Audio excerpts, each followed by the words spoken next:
आपण रजतकडे जाऊयात. रजतसुद्धा अयोध्येमधल्या एका परिसरामध्ये आहे. रजत, तुझ्या आजूबाजूला कसं वातावरण आहे, काय चित्र इथलं महाराष्ट्रातल्या प्रेक्षकांना तू दाखवशील?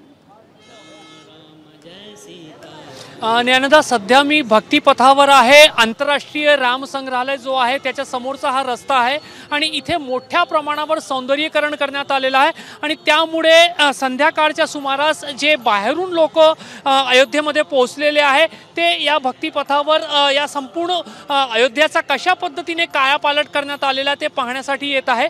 काही वर्षांपूर्वीपर्यंत जे लोक अयोध्येमध्ये येत होते त्यांना एवढे प्रशस्त, रुंद आणि एखाद्या महानगराला शोभेल असे रस्ते पाहायला मिळत नव्हते.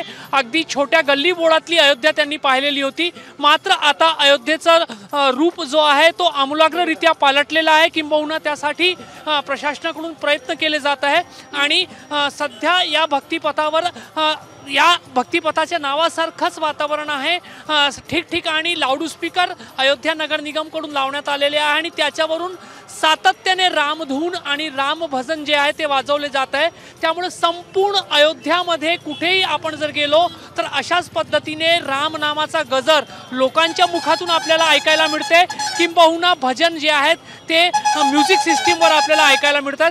त्यामुळे खूप मोठा भक्तिमय वातावरण जो आहे तो अयोध्येमध्ये पाहायला मिळत आहे. प्रशासनाने म्हटलेलं होतं की जो प्राणप्रतिष्ठेचा सोहळा आहे त्याच्यामध्ये काही हजार लोकांना, जेवढी जागा आहे तेवढ्या लोकांनाच निमंत्रित केलं जाईल. प्रशासनाने तेवढ्या लोकांना निमंत्रित केलं असेल. मात्र रामभक्त मोठ्या संख्येने अयोध्येत आलेले आहे. तो चित्र आज 2 दिवसापूर्वीच आपल्याला पाहायला मिळतंय. त्यामुळे नक्कीच 22 तारखेला जरी प्रशासनाने काही हजार लोकांना बोलवलं असलं तरी लाखोंच्या संख्येने लोक अयोध्येत राहू शकतात. ज्ञानदा, अगदी खरं आहे की मोठ्या संख्येने लोक अयोध्येमध्ये येतील, रामभक्त येतील.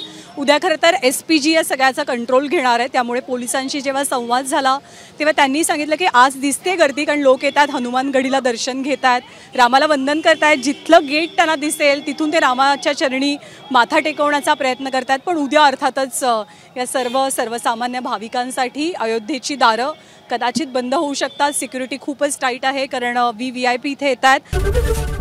ABP माझा, उघडा डोळे बघा नीट.